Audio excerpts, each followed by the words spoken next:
powerful people.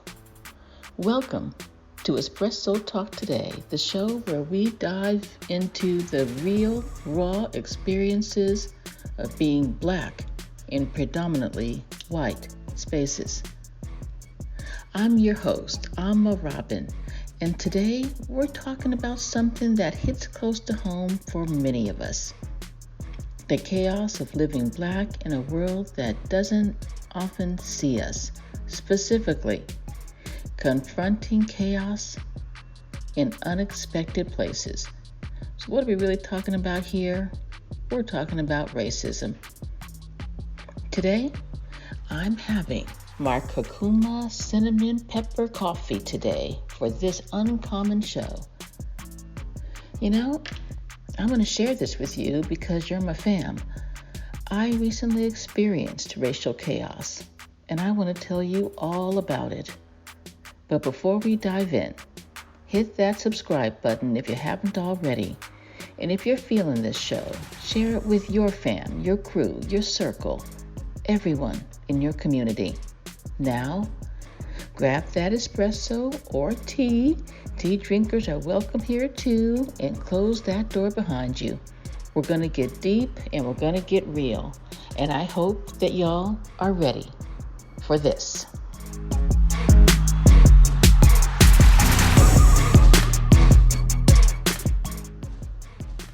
Aquaba, welcome, my dear brothers and sisters and my beloved gender neutral and gender non-conforming folks.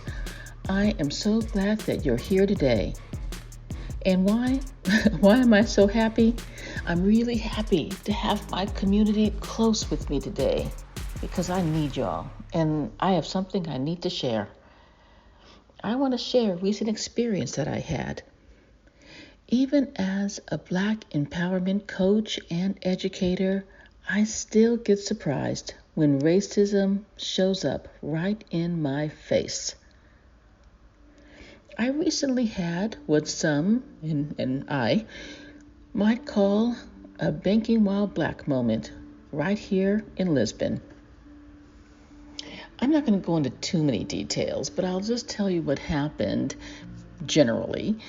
I went to open a bank account, and I've been thinking of buying property or being prepared and positioned to buy property, so of course I'm going to need a bank account. So I went to the bank to open a bank account. Normal thing to do, right? Well, I got to the bank and I got to the receptionist and I told her I'd like to open a bank account. And I could tell, I just had a feeling. I'm a mental projector, so I can kind of sense when something ain't right. And I was right. And she just kind of looked at me strangely and asked, well, I need your identification. Okay, no problem. I gave my passport and my ID. And she said, no, I can't accept any of these. What? You can't accept passport? Yeah, passport, as you know, is like the gold standard of identification.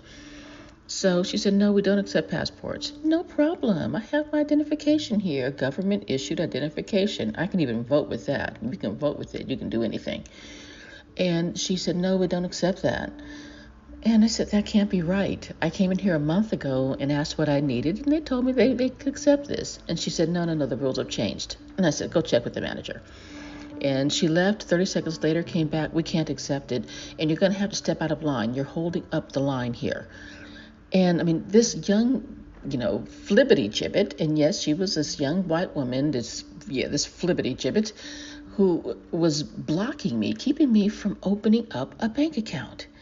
And I just waited and stood there for a minute. I was kind of a deer in the headlights, didn't know what to do. So I did just stand there, and I thought, what am I going to do? Should I just go talk to the manager myself? Well, what I actually did was I just left. I took a few breaths. I gave her a dirty look or two, and, we locked eyes, and she knew she had won. She knew I couldn't get past her. And so I didn't open a bank account that day. And this is me wanting to do business with a bank, wanting to put my money into the bank and wanting to, to maybe get a mortgage or to do business with this bank, and they wouldn't let me do it. And this young woman who probably had a lot less education, a lot less experience, was definitely a lot younger, could stop me from doing it. And she knew she had the power. And that was such a demoralizing, humiliating, and just, wow, just a terrible, terrible, terrible experience. So I just wanted to share that with you. And I've shared it a couple of times. Even as I think about it now, this happened a few weeks ago, I still feel, I'm still shaking. I know that I wasn't the first Black person to experience racism at the bank. I know that. And sadly, I know I won't be the last. And I'm sad, but I'm also angry about that. But what struck me was how it made me feel anxious, angry, and even physically ill. I was shaking. I had palpitations, and I couldn't sleep. It was one of those experiences, that can hit you, right? I mean, it's wild how those kinds of experiences can hit you. I mean, this is what I do. This is my work. And I've talked about this, I write about this, I read about it almost every day. And yet when it happened, I was like a set of deer in headlights. I was struck by it, and I didn't know what to do. And I was left, like I said, feeling demoralized and humiliated and angry and helpless. Well, so let's talk about the reality here. This may have seemed, in some ways, there were worse things that could have happened. She asked me to step out of line and all that. But it did feel like an attack. And I realize that Black people are constantly under attack, physically, mentally, and emotionally. And she had the power to make that kind of attack, and I had no defense against it.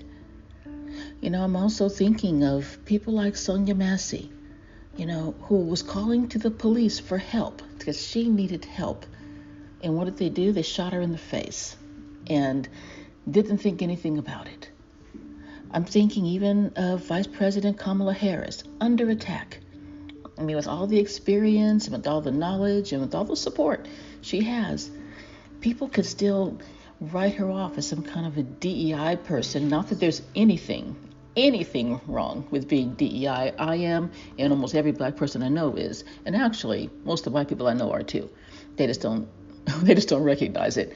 But, to hear people call her Kamala or even get her name wrong and not give her the title that she has earned, that she's worked for, that she deserves, and she can't stop them from doing that, shows the kind of power that they have.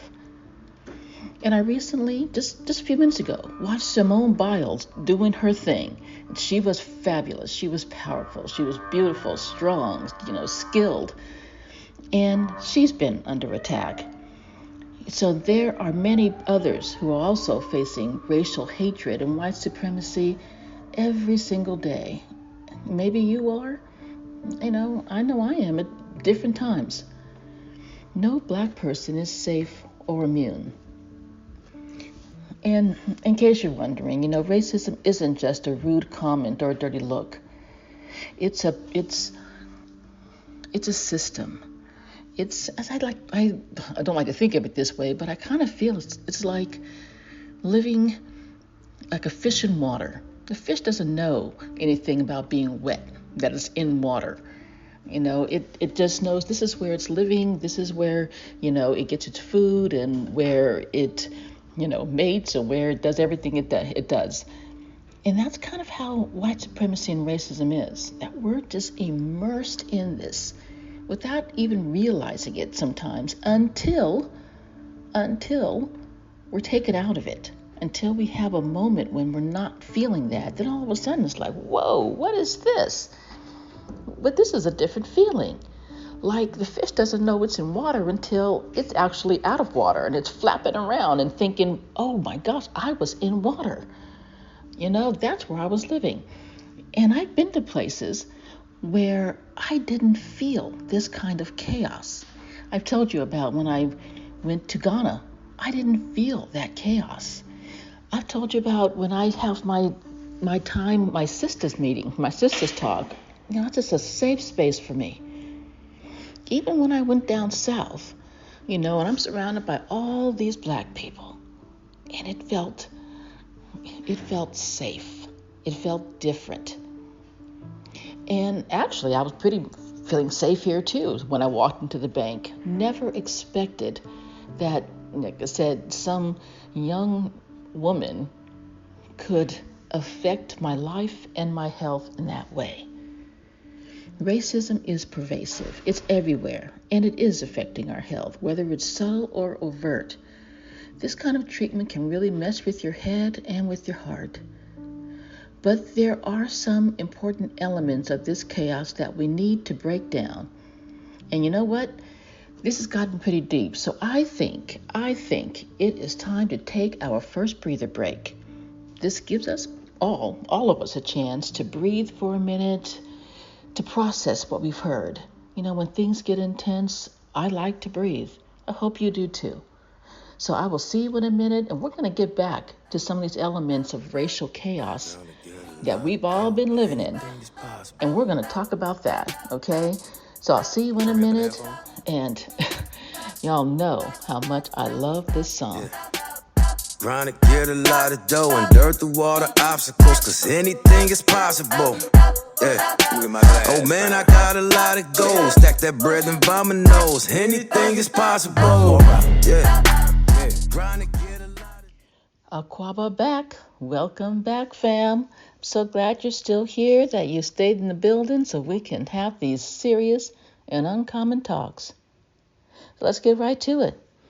So yes, there are some really important elements of racial chaos that we need to break down. I know you know what chaos is, but when you really break it down, I think there are just 3 elements. And I'm going to go through those real quickly, and, we can talk about that and think about these, okay? Number 1, unpredictability. Number 2, irrationality. And number 3, loss of control, lack of control. Let's start with unpredictability. You never know when or where it's going to happen. Racial chaos could happen at the bank, like it happened to me. I wasn't expecting it. Or it could be at the store. That could happen to me. Wasn't expecting it. Or even at work. A little more expected there. It's like walking through a minefield, never sure when something's going to blow up in your face. Imagine, have you thought about how that feels?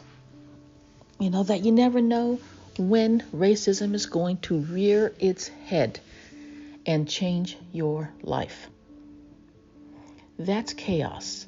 And psychologists know that kind of chaos and that kind of unpredictability and can really affect your mental health. Can cause depression and anxiety. I've talked a lot about the anxiety that I've had. Sometimes it gets a little better and a little easier to live with. Sometimes it just has me in a grip. And I've had to really do a lot to work through that. And part of it is just even recognizing it. I've shared that a lot with you, and I hope that, that's okay. I don't want this to be a TMI thing, but it's important that we are open with each other and we talk about how racial chaos is affecting our life. Number 2, there is the irrationality of it all. It's crazy. It's just crazy how people can treat you differently. How white people can treat you differently just because you're black.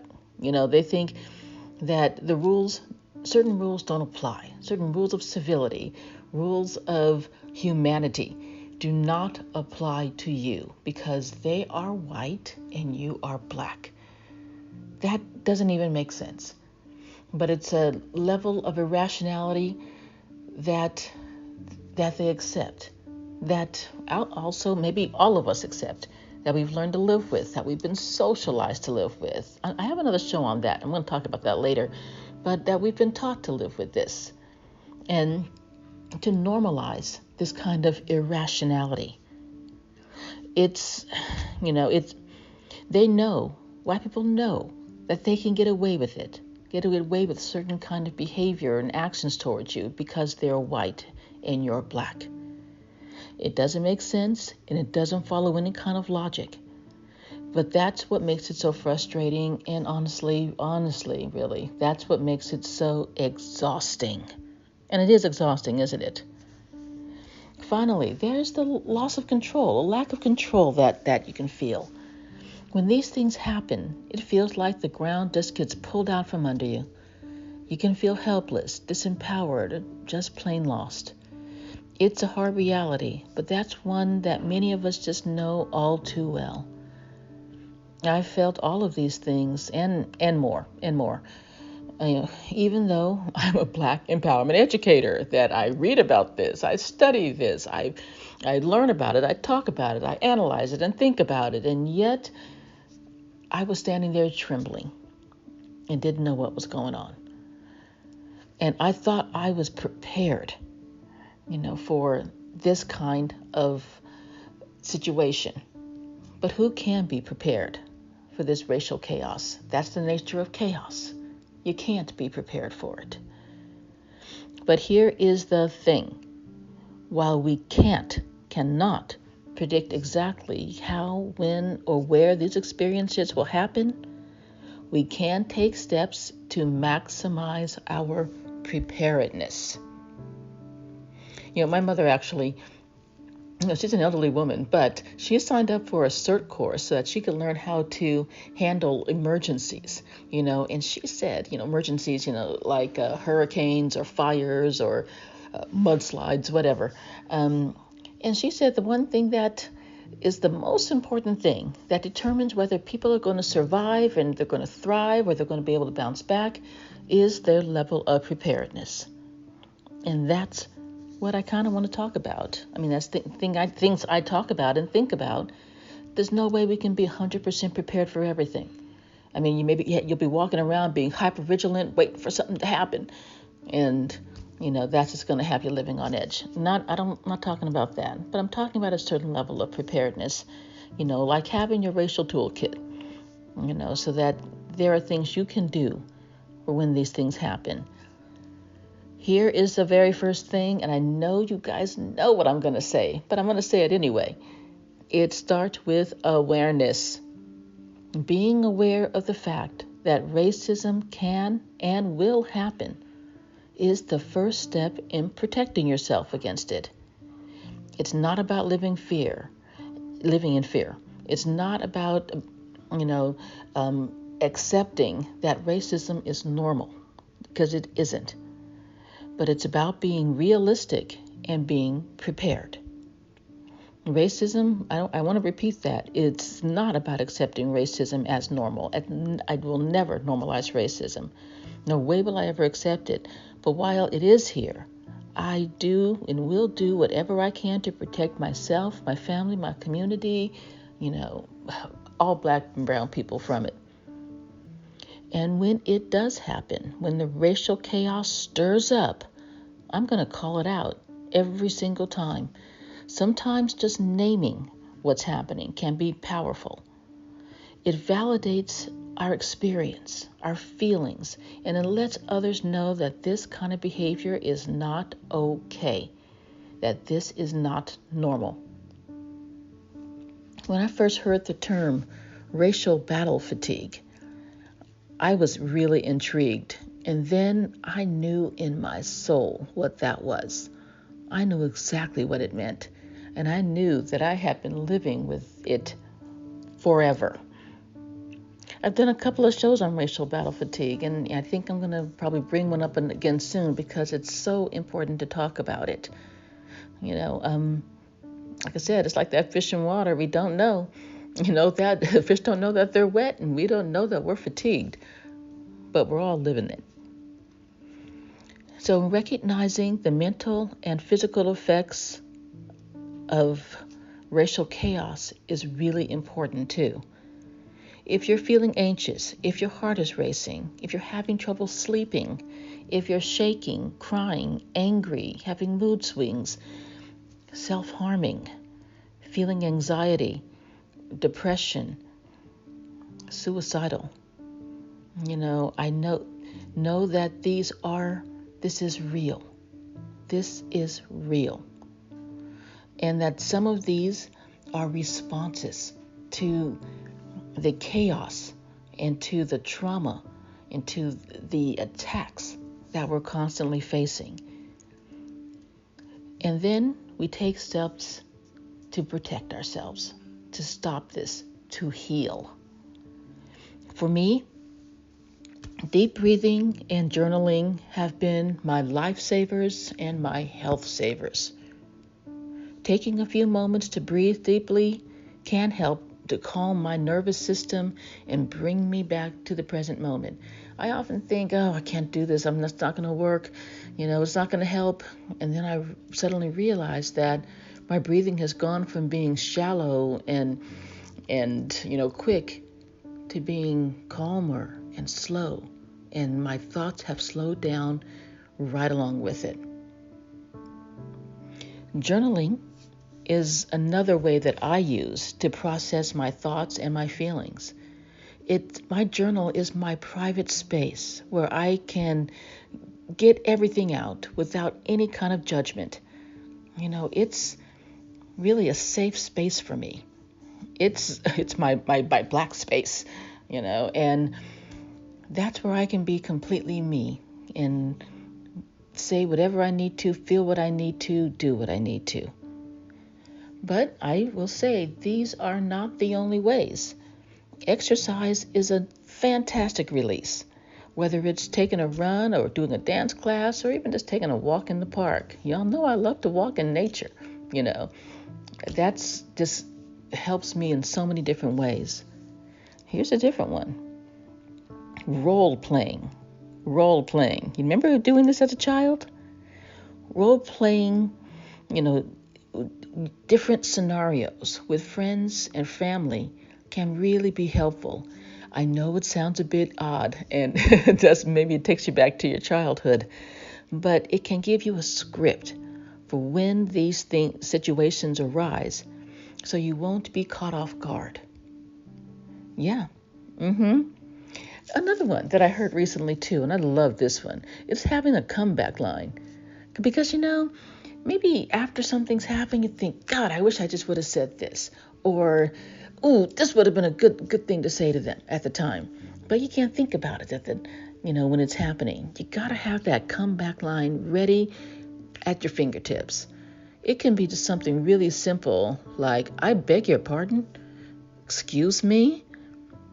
Or, oh no, I don't think so. Make it something generic that can apply in almost every situation, so you don't have to think about it. It's just, I don't think so. No, that ain't working for me. Just something general like that.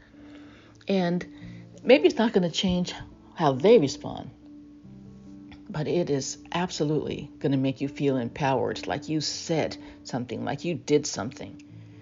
And I sure would have liked to have had that comeback line when I was down there at the bank. Let's see. Oh. I can't believe I almost forgot this one, seeing as we're sitting here talking right now. Talking about your experiences with friends, family, or therapists. Another and very important thing. I believe in therapy, absolutely. But I also believe in my sister group. I talk with my mother. I talk with my husband. I talk with my friends. And these are people, they just get it. They just get it. So don't bottle it up. Venting sessions can be incredibly healing. In fact, I'll tell you, I did an Instagram live about the Banking While Black experience right after it happened. And I was still shaking and I was still teary-eyed and I was still angry and just feeling so lost. But people wrote in and showed so much love and support and anger and outrage. It stopped my symptoms and helped me in ways I had never expected. A lot of them kind of took on my anger and my outrage and my feelings of helplessness and told me that they completely support me. And, I just felt uplifted and embraced. So Asante Sana to everyone who was there and sent messages. I love y'all and I really, really appreciate y'all. But we have to do this for each other. So spending time with your community, people who get it, can be a powerful reminder that you are not alone in this. Now we are going to take one last breather break here. Then we're going to wind it down. This has been intense, but I'm feeling better, and I hope you are too. But if you're not, don't fake it. Reach out for support and for help. We are stronger together, and I'm always here for you, fam. So I'm going to tell you all the different ways that you can contact me when you feel the need. Okay? So sit back, listen to this beautiful music, and I'm going to see you in a minute.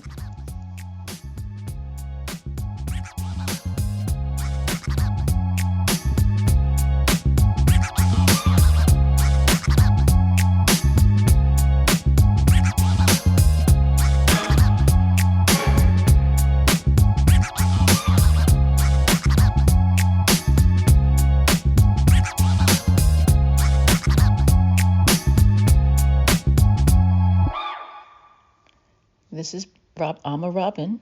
I'm back, and I'm so glad that you're back here with me, that we are still in this together, because together we are stronger. Now, before we wrap up, I want to remind you all about the importance of mindfulness practices. That's what I was trying to say, mindfulness.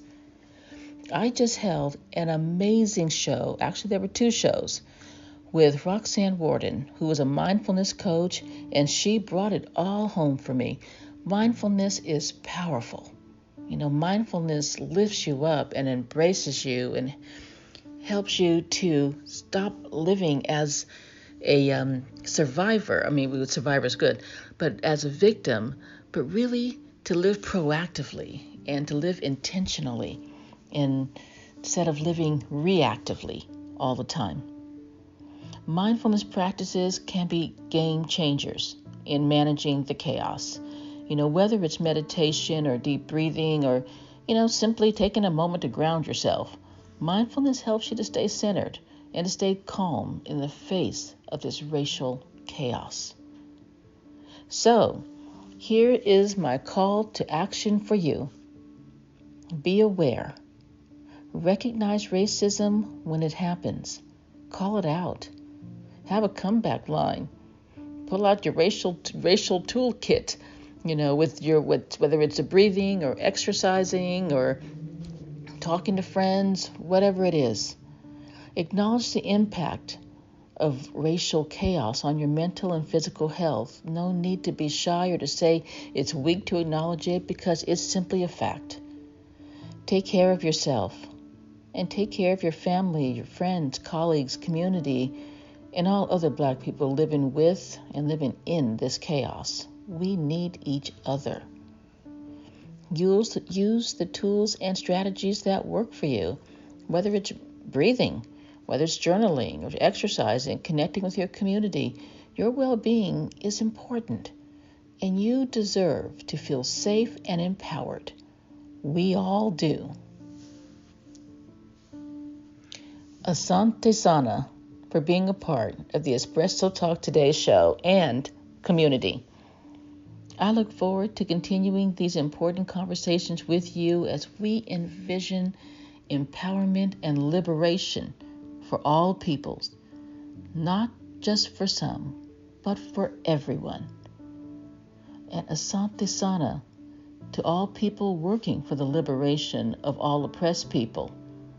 We stand in solidarity with you. So remember, my fellow warriors, know this deep in your soul, you are powerful beyond measure. Doesn't matter what it may look like from minute to minute. You are powerful. And together, we are invincible. And this is a big and, the real problem with society is white supremacy. White supremacy is the real scourge on society in America and around the world. Black people are not the problem, and Black spaces are not the problem. Black power is not the problem. White supremacy is the problem. If you want to keep discussing or just reading about these issues, then you should definitely subscribe to my weekly Black Empowerment newsletter, The No Mo Beat.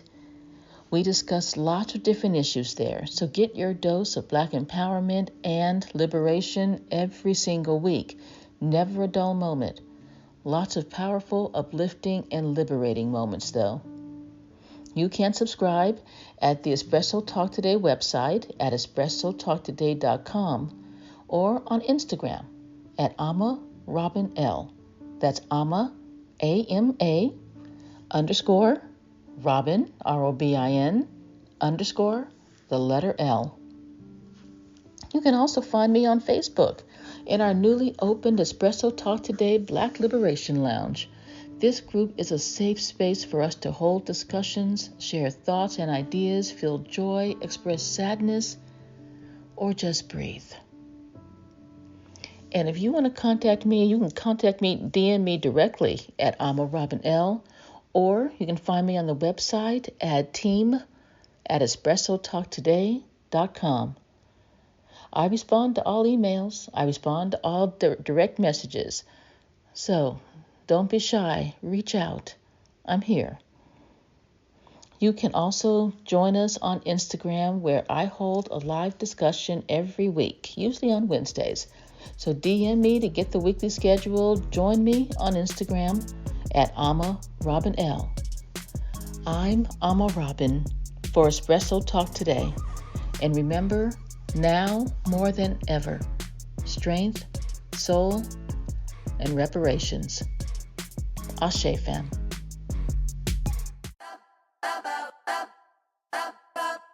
Gonna get a lot of dough. Anything is possible. Turn me up in the headphone. Yeah. Trying to get a lot of dough and dirt through all the obstacles, cause anything is possible. Yeah. Oh man, I got a lot of goals. Stack that bread and vomit nose. Anything is possible.